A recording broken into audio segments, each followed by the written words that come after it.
से उन्होंने financial support, security के मामले में सपोर्ट, हर चीज़ की उन्होंने डिमांड की है। क्या कहना है सर आपका?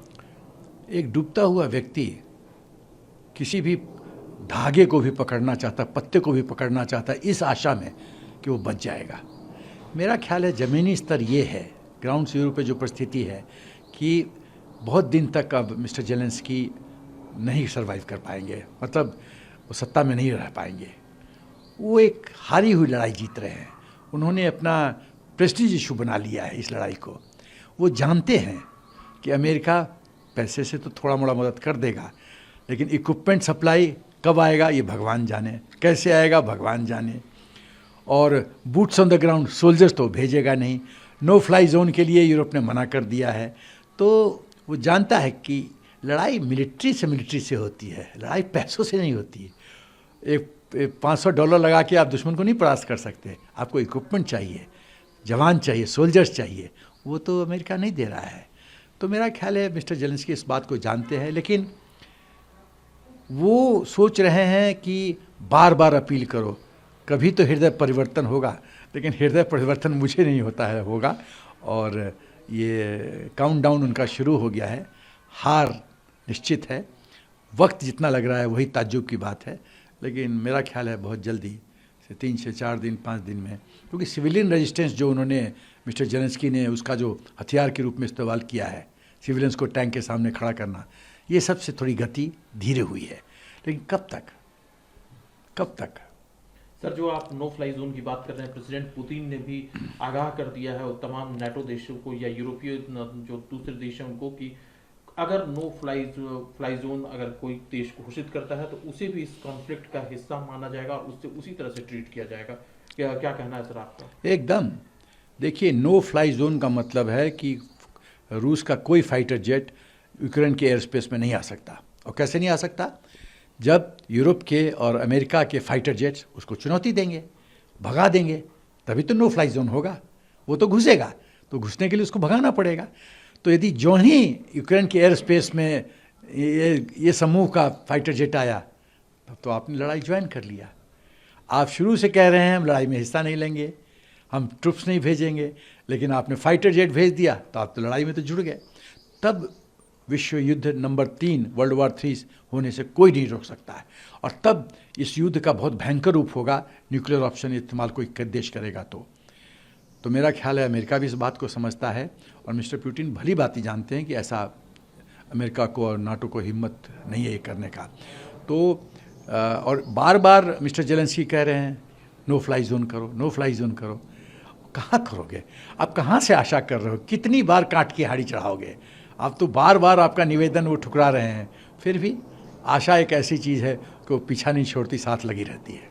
सर, इस बीच में अगर करें तो आपको संभावना दिखती है, क्योंकि इजरायली पीएम बेनेट मॉस्को पहुंचे और मॉस्को पहुंच कर उन्होंने प्रेसिडेंट पुतिन से भी बात की, उनसे मुलाकात की, और इस मुलाकात के तुरंत बाद उन्होंने फ़ोन पर प्रेसिडेंट जेलेंस्की से भी बात की। तो आपको लगता है कि कुछ मीडिएशन की संभावना बन रही है? देखिए, दोनों का जो स्टैंड है, चाहे रशिया का स्टैंड हो या नाटो अमेरिका का स्टैंड हो, दोनों नॉर्थ पोल और साउथ पोल वाला स्टैंड है। रूस कहता है आप पूर्वी दिशा में नाटो फोर्सेस का एक्सपेंशन मत करो। 27 में 1997 के बाद जो देश हुए हैं नाटो ज्वाइन किए हैं, उसमें ट्रुप्स नहीं डिप्लॉय कर सकते। इस पे संधि हुई है, इस बात पे संधि हुई है, आप उसका सम्मान करो। रूस समझता है खतरा मेरे द्वार पे है। रूस बोलता है प्रेसिडेंट जेलेंस्की को उठा के फेंको। अमेरिका का बोलता है कि तो यूक्रेन तो सॉवरेन स्टेट है, उसकी मर्जी, वो किसके साथ दोस्ती करेगा, किसके साथ नहीं करेगा। नाटो ज्वाइन करना चाहता है तो हम क्या कर सकते हैं? तो ये जो विरोधाभास है, इसका बीच का समझौता करना ये बहुत मुश्किल है। लेकिन हाँ, देखिए, कोई चीज़ असंभव नहीं है। तो विश लिस्ट क्या है जेलेंस्की का, विश लिस्ट क्या है मिस्टर पुतिन का, विश लिस्ट क्या है अमेरिका और नाटो का, इसको काट कटौती करके ऐसा विश लिस्ट बनाया जाए कॉमन, जैसे कॉमन मिनिमम प्रोग्राम होता है पॉलिटिक्स में, कॉमन मिनिमम पॉइंट्स लाया जाए जो दोनों को मंजूर हो, तभी शांति हो सकती है। क्या आपको इसमें हिंदुस्तान का भी कोई रोल नजर आता है? क्योंकि यूक्रेन के विदेश मंत्री ने पीएम मोदी से अपील की है कि वो रशियन प्रेसिडेंट पुतिन से बात करके और इस लड़ाई को रोकने की कोशिश करें, उसके लिए बात करें। वहीं रशियन इन्वॉय जो इंडिया में है, उन्होंने कहा है कि ये एक समय है हिंदुस्तान और रूस के संबंधों को और बेहतर बनाने का। आपको लगता है कि हिंदुस्तान कोई रोल निभा सकता है या दोनों पक्षों को फैसिलिटेट कर सकता है किसी दूसरे माध्यम से? देखिए, हिंदुस्तान आज के दिन में हिंदुस्तान अंतर्राष्ट्रीय स्तर पे एक बहुत बड़ी शक्ति के रूप में माना जा रहा है और राष्ट्र का सम्मान हो रहा है, मोदी जी का सम्मान हो रहा है, पहली बात। दूसरी बात, अमेरिका हमारा मित्र है, रूस भी हमारा मित्र है और बुरे दिनों में रूस ने हमें बहुत मदद किया है, तो एहसान फरामोश तो हम नहीं हो सकते।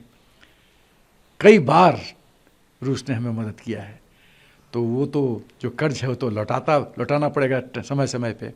तीसरी बात है कि हिंदुस्तान ने अभी जब वोटिंग की बात हुई है तो एब्सटेन किया है, क्योंकि एक तरफ वो झुकेगा तो दूसरा नाराज़ होगा, तो बेस्ट है कि बीच में खड़ा रहो, एब्सटेन करो, न इधर न उधर। ये भी न्यूट्रलिटी का भी एक स्वरूप है। चौथी बात है कि एक कॉमन मिनिमम प्रोग्राम लेके, कॉमन मिनिमम एक्सेप्टेबल टर्म्स लेके हिंदुस्तान वक्त आने पे मीडिएशन कर सकता है, लेकिन यदि पहले करता है तो कष्ट है, बाद में करेगा तो उसका कोई वैल्यू नहीं है, कीमत नहीं है। सही वक्त पे ये कदम उठाया जा सकता है और मेरा ख्याल है कि प्रधानमंत्री जी और हमारे जयशंकर जी बहुत ही परिपक्व हैं, वो जानते हैं टाइमिंग। टेनिस में जैसे टाइमिंग शॉट अच्छा है तो बढ़िया एस सर्विस जाता है, नहीं तो नेट में बॉल चली जाती है, तो टाइमिंग जानते हैं। मेरा ख्याल है सही वक्त पे सही फैसला लेंगे। अभी हमारी प्रायोरिटीज का मतलब है कि हमारी कॉरिडोर स्थापित करना और एजुकेशन करना। हमारी प्रायोरिटी आज की तारीख में है कि अपने बच्चों को वापस देश लाना। 20,000 स्टूडेंट्स हैं, जहाँ जान है, जहाँ जहान है, जहाँ तो उनकी जान बहुत महत्वपूर्ण है, प्रायोरिटी 1 है। और इसीलिए जो मोदी सरकार कर रही है, अनोखा काम कर रही है, बहुत बढ़िया। मेरा ख्याल है हिंदुस्तान के इतिहास में पहली बार 4 मिनिस्टर्स को डिप्यूट किया, इनफैक्ट अब 6 मिनिस्टर, 2 और ज्वाइन किए, उनको मनोनीत किया गया है कि आप कोऑर्डिनेट कीजिए। ऐसा पहले तो मैंने कभी नहीं देखा, ऐसा कभी हुआ ही नहीं है।